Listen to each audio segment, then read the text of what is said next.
사랑하는 성도 여러분, 6월 7일 화요일 아침입니다. 하나님 은혜와 평강이 함께하기를 축복합니다. 좋아요, 구독 꼭 눌러주세요. 천만 성도 큐티하는 그날까지 우리 함께 달려가도록 하겠습니다. 오늘 우리에게 주신 하나님의 말씀은 고린도전서 15장 35절로 49절까지의 말씀인데요. 우리 함께 48절과 49절의 말씀을 읽도록 하겠습니다. 무릇 흙에 속한 자들은 저 흙에 속한 자와 같고 무릇 하늘에 속한 자들은 저 하늘에 속한 이와 같으니 우리가 흙에 속한 자의 형상을 입은 것 같이 또한 하늘에 속한 이의 형상을 입으리라. 아멘. 우리가 부활한다는 것이 얼마나 기쁜지 모릅니다. 여러분, 우리가 사망으로 그냥 존재하는 것이 끝나는 것이 아니라 우리가 죽고 난 다음에 새로운 전혀 다른 존재로 부활하여서 하나님의 영광의 보좌 앞에서 함께 예배하고 하나님의 영광 안에 들어간다는 거, 이거 기대하면 기대할수록 우리가 가슴 뛰는 일 아니겠습니까? 그래서 고린도 교회 사람들이 궁금했어요. 부활이 어떤 모습으로 이루어질까? 하나님은 다시 우리를 살린다고 했는데 어떻게 우리를 살리실까? 그리고 살리신다면 우리가 어떤 몸으로, 어떻게 변화된 몸으로 다시 살아날 수 있을까? 이런 거에 대한 그 궁금증이 폭발했던 거예요. 그래서 바울에게 물었더니 바울이 세 가지의 이야기들로 유추를 해냅니다. 하나는 씨앗에 대한 이야기, 그리고 새와 동물들, 그리고 전체를 이야기합니다. 자, 이런 이야기를 하죠. 처음에는 다 씨고 다 동물이고 사람이고 전체가 다 같이 시작되는 거죠. 시작되지만 다 저마다에 뭐가 있다는 거예요. 저마다의 몸에 육체가 있어요. 새는 새대로, 사람은 사람, 짐승은 짐승, 또 물고기는 묵체의 육체가 있고, 또 하늘의 별에 속해 있는, 그 땅에 속해 있는 그런 것들이 다 형체가 있는데, 그것들에게 하나님께서 허락하여 주신 그 영광이 있다는 거예요. 예, 영광이 있는데 그 영광을 주시는데 우리 사람에게도 동일한 육체를 가지고 있지만 육체가 죽고 다시 부활할 때에 전혀 다른 하나님의 그 은혜와 영광이 우리에게 있다는 거예요. 그래서 첫 번째 있는 거, 씨앗을 이야기해요. 씨앗이 땅에 떨어져 죽으면, 그 죽지 않으면 아무런 그 의미가 없잖아요. 죽을 때 비로소 그 새로운 씨앗과 전혀 다른 형체의 어떤 모습으로 드러나게 되는데, 이것이 그 씨에 대한 그 영광이잖아요. 그죠? 같은 씨를 심었지만 그것은 나중의 것과 같은 그것으로 볼 때는 전혀 다른 상황이죠. 씨를 심었는데 그 씨가 종말을 거두었어요. 죽었잖아요. 그런데 그 씨를 통하여서 그 씨가 변화되어서 새로운 존재가 되었잖아요. 동일한 거예요. 사람도 똑같은 거예요. 그죠? 이 육체의 몸이 그대로 살아가다가 죽었어요.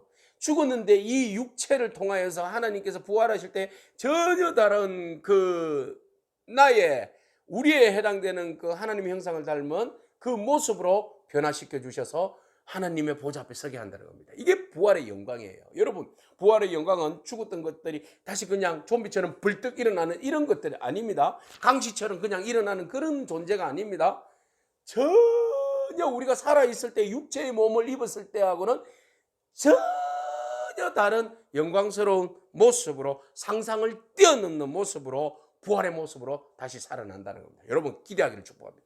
우리 함께 기대하기를 축복합니다. 주님 오시는 그날 우리의 죽은 인생이 다시 살아날 터인데, 그때 우리가 어떤 몸으로 변화를 받아서 하나님 앞에 설 것인가 기대하기를 축복합니다. 할렐루야. 자, 그래서 우리의 연약함이 어떻게 변화를 받아서 그 능력 안에서 부활의 실체로 드러나게 되는가 보세요. 42절에 죽은 자의 부활도 그와 같으니 썩은 것으로 심고, 우리는 육체의 썩은 것으로 심었으나 하나님은 우리를 다시 살아나게 하셨고, 욕된 것으로 심었으나 영광스러운 것으로 다시 살아나게 하셨고, 약한 것으로 심었으나 강한 것으로 다시 살아나게 하셨고, 육의 몸으로 심고 신령한 몸으로 다시 살아나게 하셨으니 육의 몸이 있은즉 또 영의 몸도 있느니라. 우리의 육체는 연약하고 우리의 육체는 썩을 수밖에 없고 우리의 육체는 약하고 우리의 육체는 늘 언제나 육적인 존재이지만, 그러나 우리는 어떤 몸으로, 썩지 않는 존재로, 영광스러운 존재로, 강한 존재로, 신령한 몸으로 우리는 다시 부활할 수 있다. 누구로 인하여서? 예수 그리스도로 인하여서.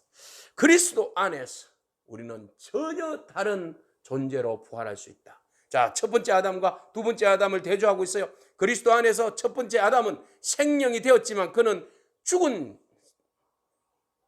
육체죠. 그러나 그리스도께서는 마지막 아담으로 이야기하면서 살려주는 영이 되었고, 먼저는 아담은 신령한 사람이 아니었어요. 육의 사람이었어요. 그러나 그리스도께서 흙에 속해 있는 우리들을 어떻게 하셨어요? 하늘에 속한 자로,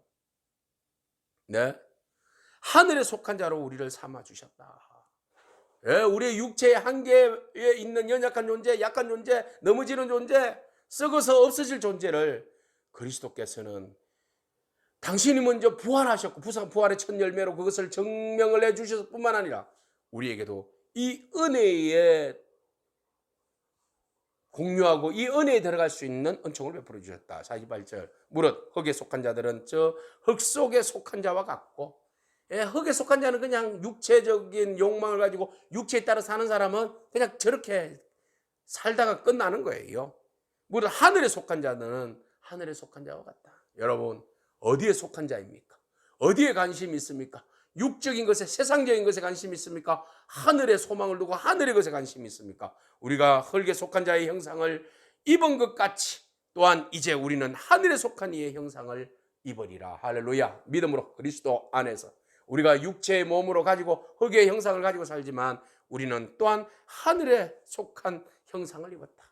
그리스도에 속한 형상, 하늘나라에 속한 형상, 성령 안에서 부활의 새로운 실체로 변화될 형상을 안고 살아가는 그리스도인입니다. 그러므로 여러분, 이 땅 가운데 고린도 교인이 그토록 애타게 궁금해했던 그 실체, 부활의 실체가 어떻게 될 것인가에 대한 궁금증 오늘 우리도 가지고 있지만, 그러나 여러분, 우리가 믿음으로 우리 모든 사람은 죽지만, 연약함으로 죽지만 신령한 것으로, 완전한 것으로, 영광스러운 것으로 다시 새로운 피조물로 변화되어 지금과는 전혀 다른 형상으로 변화되어 부활할 것을 바라보며 믿음으로 오늘의 삶을 살아가는, 부활신앙을 가지고 살아가는 저와 여러분이기를 축복합니다. 아멘. 기도하겠습니다.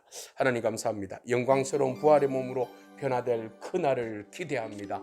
하나님, 그날의 그 기대를, 소망을 안고 오늘 우리가 주어진 환경 속에서 부활신앙으로, 죽었지만 다시 살아나는 부활신앙으로 살게 하옵소서.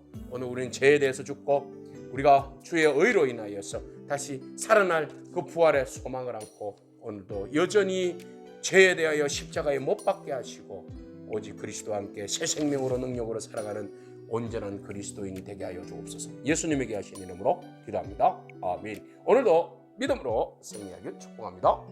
아멘.